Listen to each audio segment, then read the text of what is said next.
Look what he says here, the Mesilat Yesharim. These books, remember, these books are from the 1800s. Mesilat Yesharim, I believe, was from the 1600s. He says, conversely, the thing that detracts a person from having chassidut, having any kind of contemplation of where he is in life, what happens? He's saying, are worries regarding financial and worldly matters. For when the mind is preoccupied and agitated by worries and pursuits, it is impossible for him to focus his attention on getting any kind of contemplation. We need contemplation. You need to think about, is this the right business for me? But if you're always worried, you don't get the contemplation, you don't get the brain to figure out what you need to do. And what happens? Guess what happens? The Shekhinah does not rest on a person while he's in a state of distress. The Shekhinah does not, it means God does not rest on you if you're in a state of distress. Bottom line. So what do we have to do? So if we're in a state of distress, or any kind of other state that's not meant for contemplation, that means because if a person is distressed, he cannot devolve his mind and his heart for the love of God. He can't put his heart into it. His head is here, his heart is here, he goes to synagogue, he doesn't even know who's praying, he's in Tokyo, the Chazan's here, he's got no life to him, he's got no energy to pray, he's bummed out.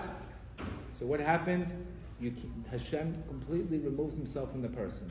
What are you talking about? The guy's wearing a kippah. What are you talking about? The guy's wearing... Yeah, that's what happens. Reb Nachman says, you have to force yourself to be happy. You have to fight it, he says. You have to fight it. Fake it until you make it. You have to do what you have to do. Because the Shekhinah does not. And what happens, and what's going on today? Today, the people are making the worst decisions of their life when they're depressed or when they're in bad states. So that's why this is so important, because you're not getting the right decision to make. So once people ask me, what do you think I should do? I said, with that voice, you should do nothing. Change your state. Get yourself in a better mood. Go do something. Because you can't make a decision in that state. You're not getting the signal from Hashem. You're not getting the right signal. If you're not getting the right signal, don't make that decision. Common sense.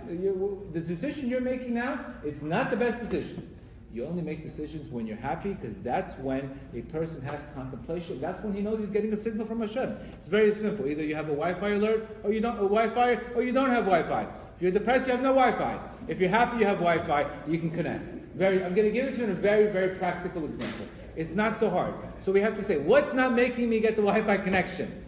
I don't know. The cable's broken. The cable's it's outdated. Something's happening. Something's happening. So you got to get that Wi-Fi connection. You need a spiritual Wi-Fi connection, and then you can connect. Then you get answers on what you do. I can tell you right now, all of my answers in my life came down from prayer to God. Nothing else. Hints on what to do in my life. Very simple.